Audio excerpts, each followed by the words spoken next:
Is there any known traffic below 5,000? Delta Sierra Juliet, no known traffic. Seems to be a large aircraft below 5,000. What type of aircraft is it? It is all bright.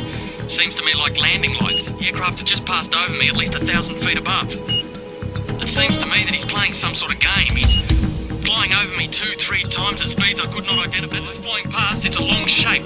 Cannot identify more that it has such speed. It seems like it's stationary. What I'm doing right now is orbiting, and the thing is just orbiting on top of me also. It's got a green light and sort of metallic-like. It's all shiny on the outside.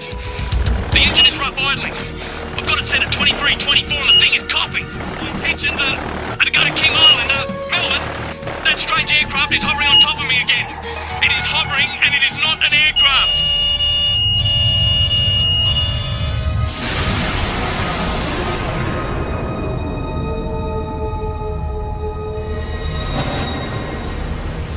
What you've just heard was a recreation of the final words spoken by pilot Fred Valentich before his plane disappeared over Bass Strait.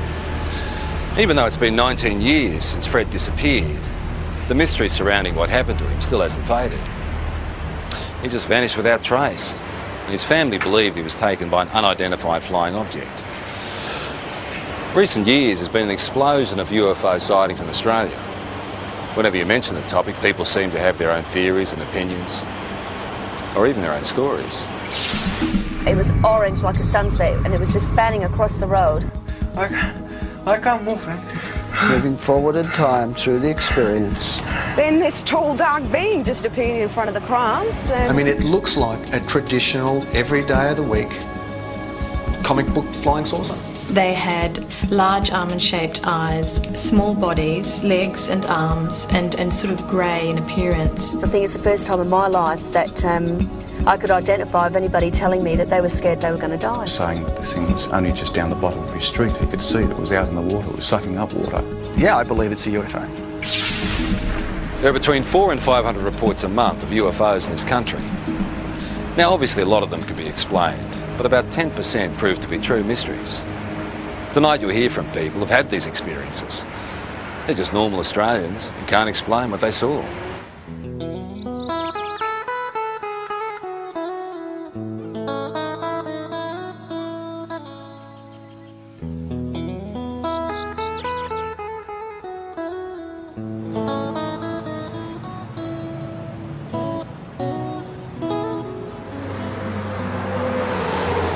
I was travelling from Sydney in a northerly direction toward Gosford along this particular road here, the Pacific Highway, and it was quiet. There wasn't a lot of traffic. It was early Christmas morning, and I was just gazing out of the front window of the car, and I saw approximately half a kilometre away a bright silver metallic object crossing from south to north.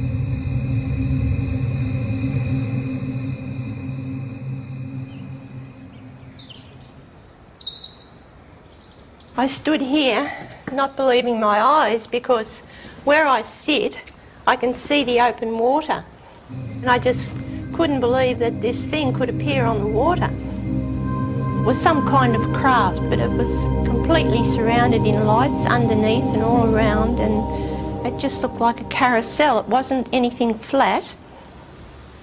Around holiday time, the local police know they'll be busy.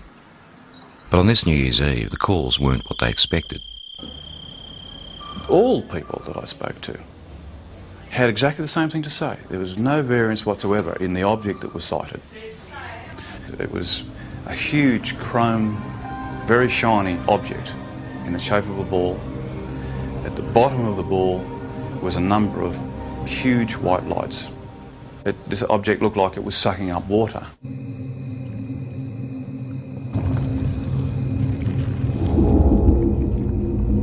Some calls were quite frightful in their voice. You could actually hear the fear, and in the background especially, the fear of people and of course animals and things at the time that were experiencing this phenomena.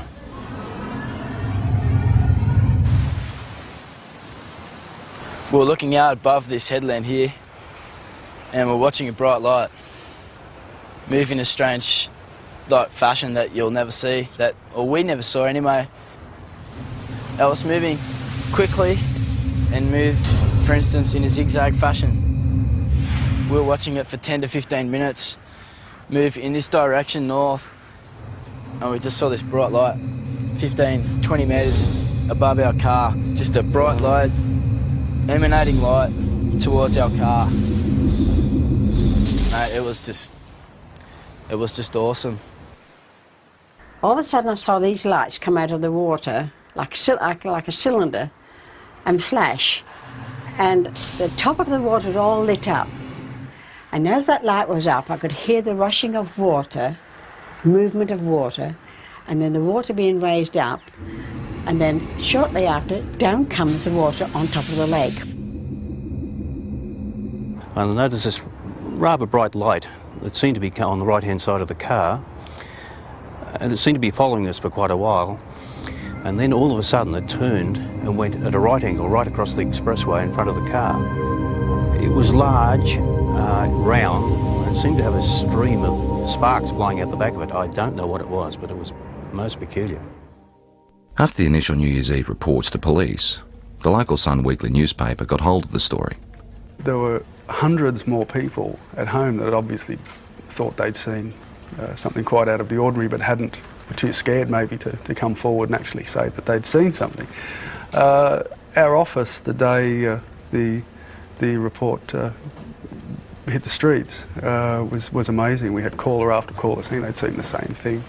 A lot of the witnesses were retired academics, some were policemen, nurses, school teachers, Sunday school teachers, lawyers, business people, some of the leading business people in the area. They were all people that had everything to lose and nothing to gain by even coming forward and making a report. All the people who actually saw it hovering over the water described these 4 or 5 shafts of bright white light coming down to the water and literally penetrating the water rather than reflecting off it. We also had descriptions of the water seething underneath it. Some people said it frothed, some people said it foamed, some people said it was steaming up. Overall, I'd imagine there'd be probably 3 dozen telephone calls on the night. Well, we're police, aren't we? In particular, Sergeant Wenning remembers one very distressed caller. He told me he had been woken up from a deep sleep with thunderous noise and bright lights, dogs barking. His children had come into his bedroom screaming. He was saying that this thing was only just down the bottom of his street. He could see it was out in the water, it was sucking up water. The sound was like a million hummingbees.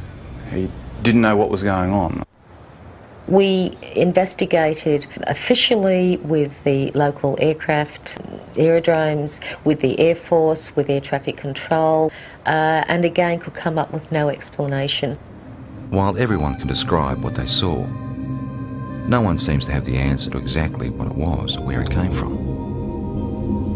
It was moving in ways in the sky which could only be described as a UFO. When you see something like this, there's a sure knowledge that you're looking at something that is beyond your experience. I'm not young, and people might think, oh, you're a bit strange, seeing things and that, had imagination. No, I've got imagination, but not like that. Not when I see something that I see, I know I saw it. At first I thought, well, maybe it's some type of meteorite, but it was too large, it was travelling too slow, and turned a right angle, which I know meteorites aren't inclined to do. I was just bewildered how something could appear and disappear in the thin air practically. Well, I honestly don't know what they saw. We've gone right through all the realm of possible explanations, which leaves it as what a UFO truly is, a flying object which we cannot identify by conventional means. There's a saying that seeing is believing, and it certainly applies to UFOs. The most intriguing personal accounts come from people with no real interest or belief, until it happens to them.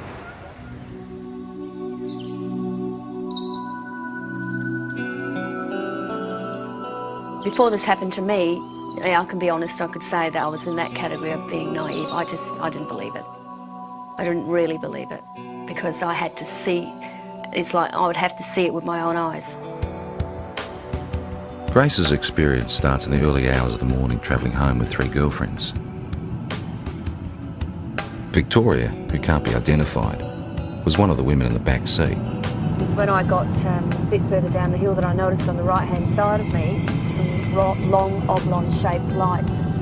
I didn't know what they were. I mean, I only sort of caught a glimpse of a bright orange light sort of shining through. As I got down the hillside and started to come around the corner by this little hotel that takes us back through the back roads towards the freeway, one of the girls in the back noticed a very bright white light with a type of blue haze around it. When the girls were sort of saying, oh, maybe, you know, like it's a UFO, and, you know, we sort of like just laughed it off and said, don't be so ridiculous. The women continued their trip, but further down the road, more lights appeared. I heard Victoria and one of the other girls in the back there, they were commenting on something that was behind us. They actually thought somebody was coming up behind us, like a truck or something, because it was moving fairly fast and very bright. It was just such a bright as blinding light. It was orange like a sunset, and it was just spanning across the road. I got really scared, and I said to Grace, quick, just step on it. Because I knew there was a town just a kilometre up the road.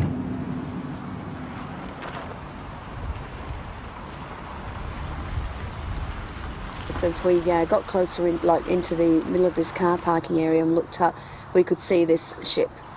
Well, that's what you'd have to call it, because it was, you know, definitely not an aeroplane, and it was something from definitely not this world, that's for sure.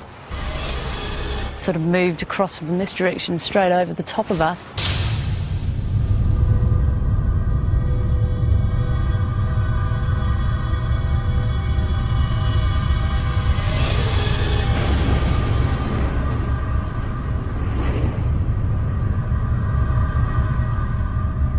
Sort of disappeared into a gully where we lost sight of it.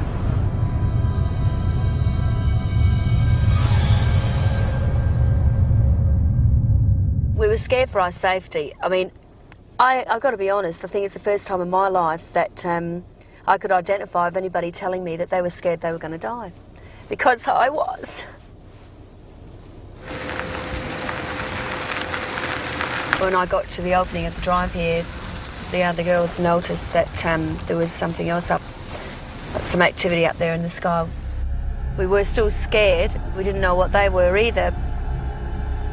They seemed to be moving in a direction that this other craft had gone over and gone down. So the first thing you think of, just pull in someone's driveway. And as I pulled in, the light was so blinding, it actually was hurting our eyes to look at it. Then I noticed a figure coming. It wasn't a human, it definitely was no human, that's for sure. I felt threatened by it, I felt really, really threatened by it. That was the closest thing I've ever experienced, the thought of actually, you know, coming close to death, I suppose, which sounds pretty silly, but the fear I had was like that, like I wasn't going to see my family again. And the weird thing is that it's not the normal thing to talk about and for people to accept. But, you know, it's been 3 years now, and I still feel very distressed by it. In the weeks, I felt a lot of doubt with what happened to Grace. I didn't believe it, truly believed it, because I hadn't experienced anything like that myself. So I didn't show it either. I mean, I didn't show that I didn't believe it, because I think it was important that I looked like I was supporting her, so that otherwise, you know, she might go sort of, you know, off the rails if she didn't feel she had some support from her husband. But 2 weeks later, those doubts disappeared. What's work? Late one night, they were both woken by their distressed 15-year-old son. He was dead set that he had presence in his room. You know, there was somebody in his room. And one thing that he kept saying at that time was that, can you hear that sound? And he kept pointing up to the ceiling. And we could hear this low drone sound. I knew then I'd heard that sound before. We got back into bed and I was laying there. And I thought, do I lie here and just let this thing go through and just, you know, try and wipe it off as another bad experience, or do I actually get up and look, and if it is what I think it is, then maybe my husband will be able to see for the first time and he will believe. I just couldn't believe what I was seeing. When you see an object that's just sort of floating through the air, like at slow pace, and you think to yourself, oh my God, it struck me as, you know, being awesome. It's just something unbelievable. It was a relief that he was able to see this thing, and all I kept saying was that was the thing that was there the night when I was with the others. Certainly by its nature, by the way, characteristics of the way it just hovered across the house at a slow pace, yeah, no, nothing man-made. Not from this country, not from this earth, I should say. So you want me to... Even though Grace and her husband ended up experiencing the same craft, their ways of coping with it differ. Take them down to training. You either accept it or you don't accept it, and I tend to say now, after I've seen it with my own eyes, I accept it, but I don't, you know, harp on about it and talk about it, and if it's just one of those things you try and leave as a part of your life that's happened, and let's get on with things, let's move on from here, you see. And that's how I sort of try and treat it, rather than try and find an explanation as to what it is. Yeah, I really don't have a theory yet. It's basically, it's more the fear. Again, I don't know why, because I'm still here and I am healthy, you know, I mean, but the fact is it's just a worry because you don't know. You just don't know. What do you reckon it is? Got no idea. Images of UFOs caught on video over the years tend to raise more questions than they answer. From they are visitors. Yeah? Yes, yes. UFO. Working out whether there is something out there has intrigued researchers for years. And there's no doubt that there is a physical dimension to this UFO phenomenon, and it appears to involve some form of technology, and many cases certainly suggest that we're dealing with an exotic technology that might be something certainly foreign to our environment. When a Melbourne photographer saw images like these, he was interested enough to go on standby to try and capture on film whatever was buzzing the sky over Narre Warren in June 1996.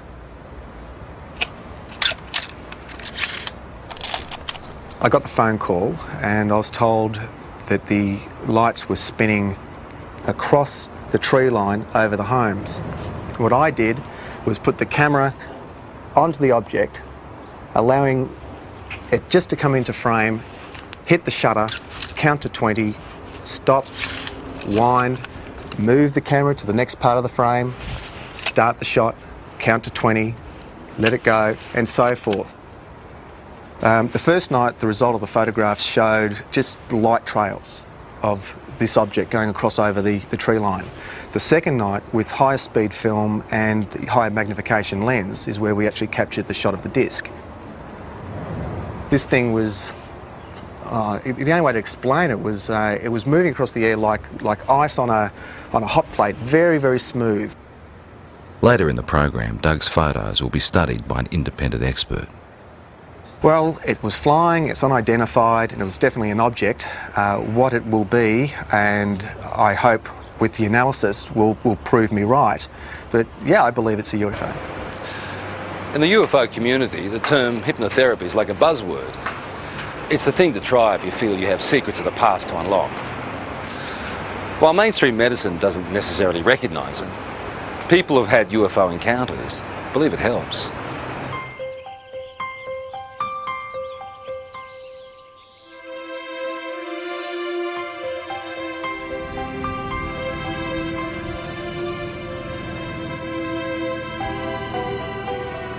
Victor Pufulescu believes he started having alien encounters as a teenager back in his native Romania. He's turned to hypnotherapy to try and find out exactly what happened.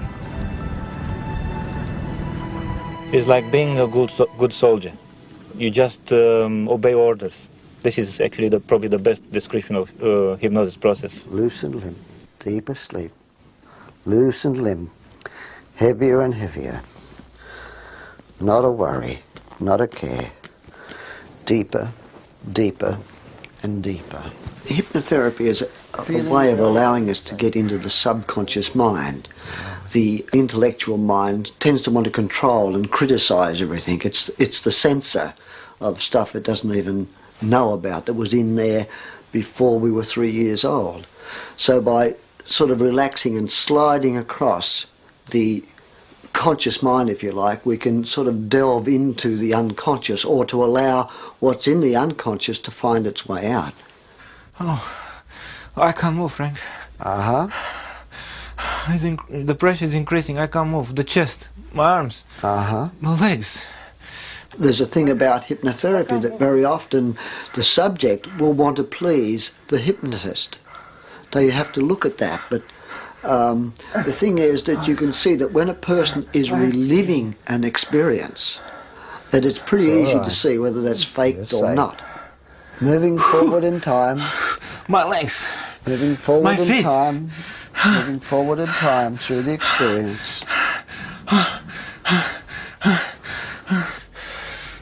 The pain is inside of my elbow. Thanks. Who are you saying thanks to? Them. Can you ask them what they're doing? No. It's a test. That's a test. I just know it's a test. They keep me telling be calm. They're telling you to be calm? Yeah. Very often the people are quite disturbed about dreams they're having or things they've imagined happen to them. And they often come out of this saying, I'm pleased I'm not crazy, or I'm not mad, or I'm not imagining this. It does give you some answers, but also creates thousands more. And this is probably the trickiest part. I'm never happy with the answer which I'm getting, and I want more and more and more.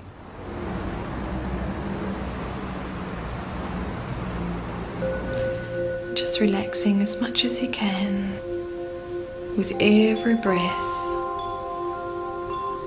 Just feeling a sense of calm.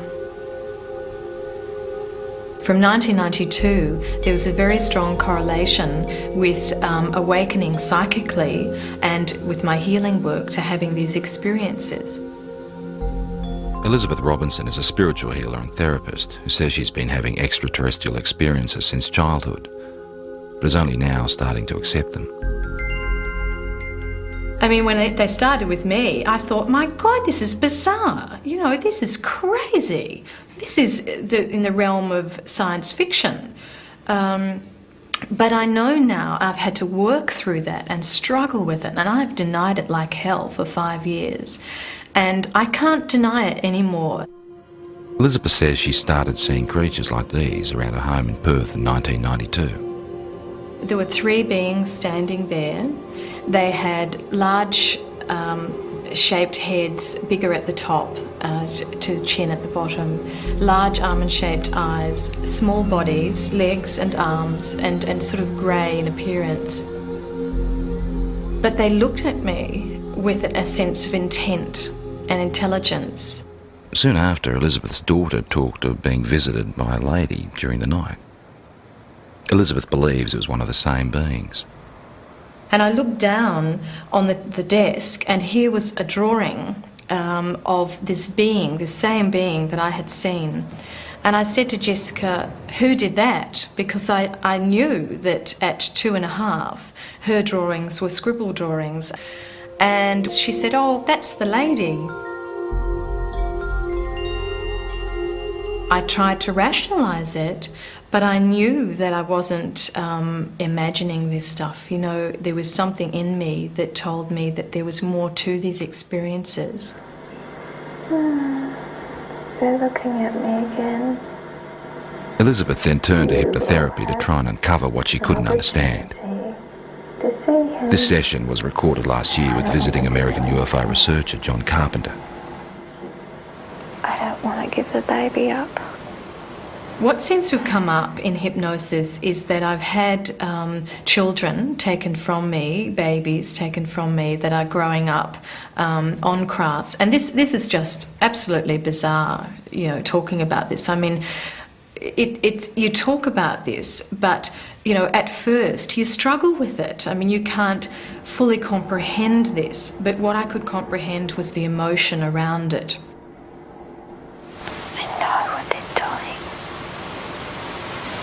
They say it's time. They tell me with their mind. The emotions are so real, they're raw, they're, you know, the grief is there, the terror is something like I've never felt before.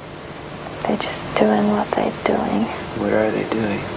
They're getting the equipment ready.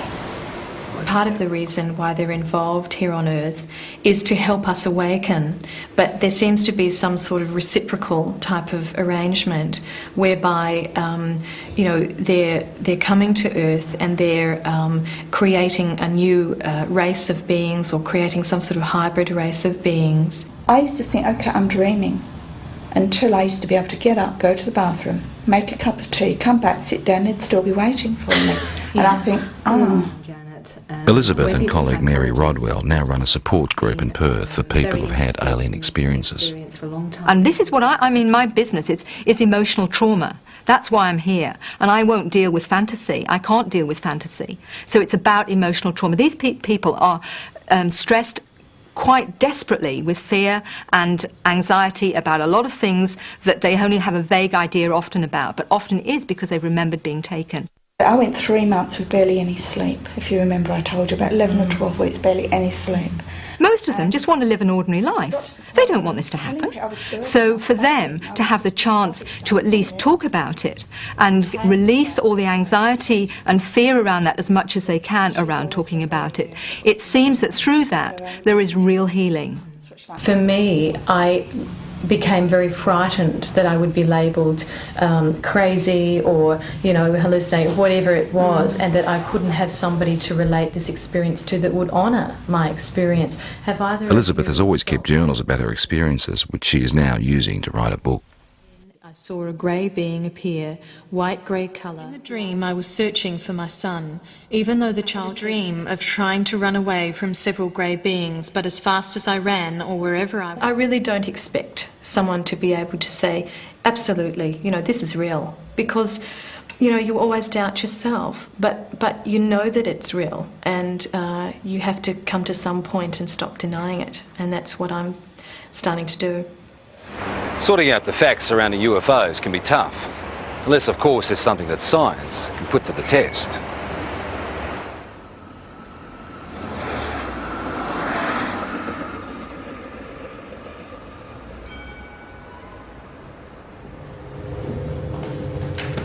Earlier in the program we saw photographs taken by Doug Page.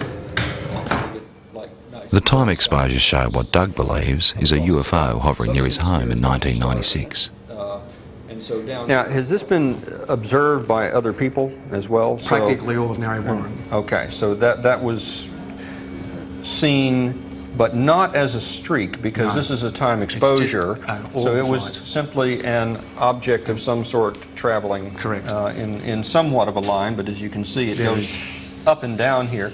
This type of negative sleeve will take... The professor would like to examine the negatives that come before and after the pictures in question. Explain to me why... But Doug has used the ends of rolls of film and discarded the shots he felt didn't work.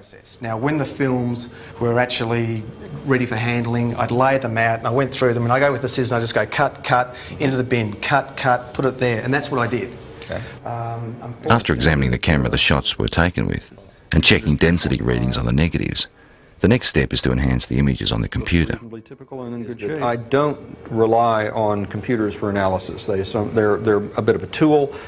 They sometimes let us see things a little bit better, but to actually definitively say that a particular thing is something, I stay away from that. That's right. How did you focus the camera? Just on infinity. Okay, so if you focused on infinity, technically the tower should be sharper in focus than the tree. Should be, shouldn't it? But it's not. Interesting question, isn't it? It's a good one. The only trouble is there's no sort of guarantee, of course, in the darkness that it hasn't moved off set either, but I had that set for infinity. Okay. With some of the technical questions out of the way, it becomes an issue of individual perception. Very specific things here. I see a disc-shaped object. I see something with a rim. Okay, there is definitely a lip. There are what appears to be lights. There's big, there's another small one in between, another one. So we've got something that is geometrically laid out. You can see a texture, and you can see definitely on the dark side of it something. So something's in shadow. I mean, it looks like a traditional, every day of the week, comic book flying saucer.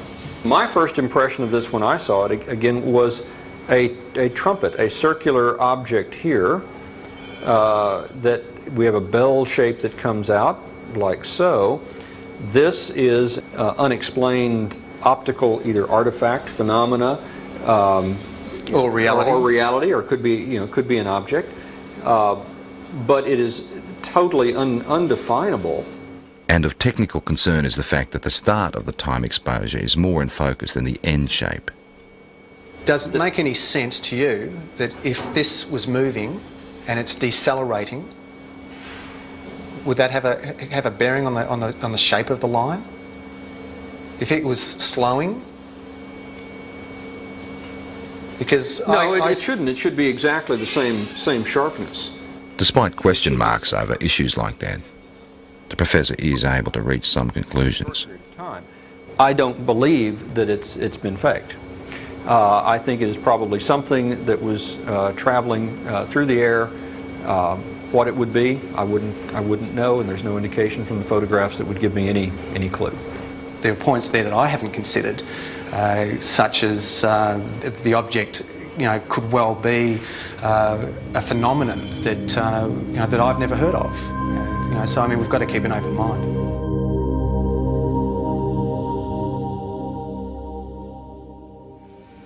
I don't know, maybe between 6 and 8, I would assume. Okay. They were fairly intense, or? Yeah, they were very close together as well. Right, okay. 4 years ago, Kelly Carr was a mother and housewife with no interest in spaceships or aliens. Now she's using technology to reconstruct images of her own encounter. It does give the idea of the lights there, but the brightness of the light, it gives a good impression, except that the colour doesn't seem right. Kelly's account starts in August 1993. My husband and I were driving up to my girlfriend's place in Monbulk, which is in the Dandenong Mountains. We were driving on Belgrave Hallam Road, and it was just on dusk. I saw what I thought was round orange lights in the field. It looked unusual to me. Later that night, retracing their route home, Kelly noticed something else unusual. It's about a kilometre or so in front of us, about twice the height of the treetops. We could see this object, which at first I thought was a blimp. It had the shape of a blimp, but it was light. As we got closer to it, the light seemed to sort of separate, and it was actually these a row of round lights, and they were orange. It appeared like there was silhouettes standing in these round orange circles, like people, but you could only see the black outline. Well, I just said to my husband, look, there's people in there. And the minute I said that, it shot off to the left of us. Within 1 or 2 seconds, it was gone completely. About a kilometre or two further down the road, as we kept driving, I came across at least what I thought was a screen or a wall of light across the road. And my heart started racing and the adrenaline was sort of pumping through my body, and I'm thinking, we've just seen us back down there, we're in for, a close encounter. Then the next instant, nothing. We seem to have actually covered a fair distance that I don't even remember covering. It might have been possibly close to a kilometre that I don't remember actually travelling. There was no light. There was nothing blocking the road. Kelly says it wasn't until weeks later she remembered actually getting out of the car that night. And I saw that there was another car that had pulled up 100 metres down the road. Then I walked around the front of the car to where my husband was standing on the other side, and we started walking across the road together. As we were walking across the road, I looked down and I saw that the other people were getting out the car and starting to walk as well. So I was quite happy that there was other people there who were seeing the same thing that we were. And we walked up along here to where the fence is. Right out in front of us is this huge craft. I was totally awestruck, it was science fiction coming to life. There wasn't any fear then, it was just all total awe. We stood here, I guess side by side, my husband and I, for about 30 to 45 seconds. Then this tall, dark being just appeared in front of the craft, and he was followed by about another 7 or 8 that appeared straight behind him. I felt this energy go through me. It's like nothing I've ever experienced before in my life. It was like some sort of low-level frequency that came in waves, but it was so dense that I could actually physically feel it going through my body. And that feeling absolutely terrified me. It was like, I can't even explain the horror that I felt just feeling this. And I began screaming. The minute I did, the eyes on these things lit up and they came charging across the field. Halfway across, they split up into 2 groups. Some headed off down there and the rest came directly towards us. I felt this blow to my stomach, and the next thing you know, I'm back here somewhere on the grass. It literally lifted me off of my feet. And I thought I was going to die. I thought if I don't get up now, I'm going to pass out and I'm going to die. I'm not going to come back to consciousness, you know. So I pulled myself up into a sitting position, and when I sat up, I couldn't see anything, and it was like there was just black in front of my eyes. I want you to try stretching it down a little bit as well. Kelly is not the only one who saw these images that night. For the first time ever, independent witnesses have given the same account of a close encounter. Even though Kelly has never met Jane, Glenda and Bill from the other car she saw, she has seen the sketches they drew for UFO researchers. They've drawn the same circles of light around the top of the craft with these blue lines coming down, ending in a semicircle on the ground. They've actually also drawn a tripod underneath, which was something I didn't see that night. It becomes very clear then that we were all looking at the same thing and that it wasn't your average saucer-shaped craft. And basically, the second party were able to draw sketches of the beings very similar to the ones that I had, and they're not your usual little grey things that are, you know, media propaganda. I found a small red-coloured equilateral triangle underneath my navel, which I guess in reality provoked only a minor curiosity at the time. It was oddly geometric, and I did wonder, you know, how something like that could get on me that looked like a burn without me feeling it. At UFO conferences, where Kelly is now a keynote speaker, she adds strength to her own story by showing photographs of physical marks left on one of the other women. We were all left with triangular marks under our navels, but the ones that were marks that were actually photographed, the first one came from Glenda, which is it's a series of 3 small red dots along the inner thigh, and both Jane and Glenda were marked with these dots. I wasn't. Glenda had a ligature mark around her ankle, which is quite severe bruising. It looked like she'd been strapped down to something. UFO researchers have also reported finding physical traces at the site where all witnesses said the encounter happened, particularly in relation to where the craft landed. Inside that semicircle was actually a triangular formation of 3 points spaced 6 metres apart, which correspond with the tripod that was drawn underneath the girl's craft. To this day, Kelly still doesn't know exactly what happened to her that night. Tried a little bit. Her most vivid memory is the fear that she felt. That's very good. It's finally come out to what I'm looking for.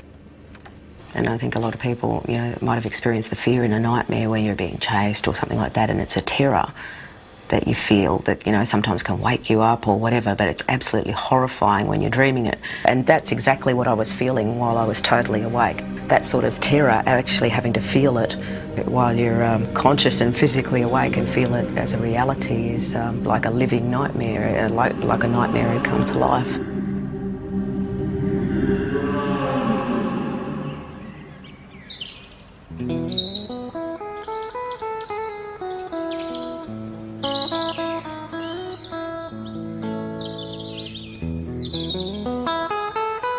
We've moved out onto 138 acres.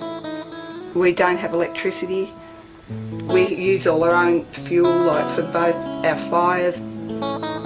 We're in the process of trying to become self-sufficient as far as food's concerned.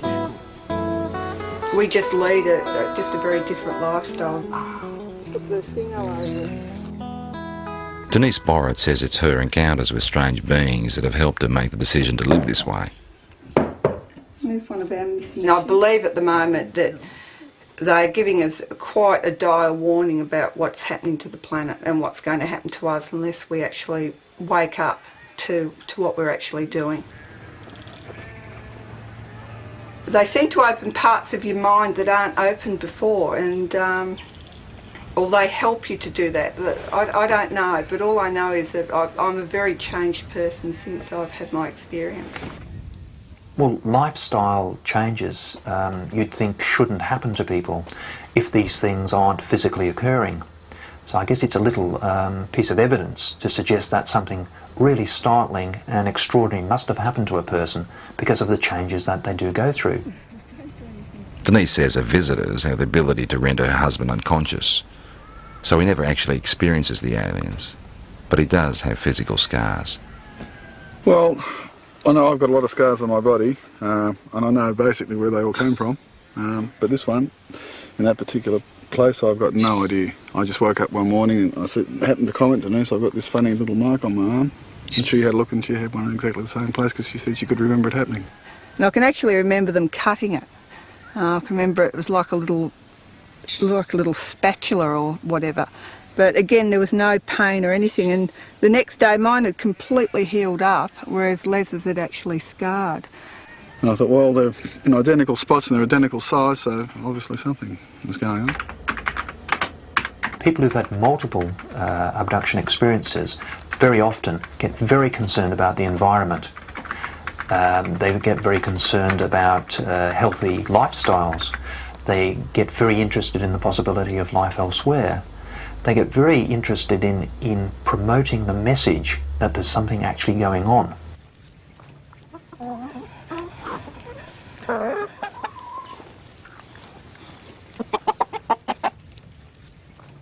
If things do go haywire on the planet, like I believe they will, that we at least will be able to feed ourselves and not have to rely on man-made energy to keep ourselves going.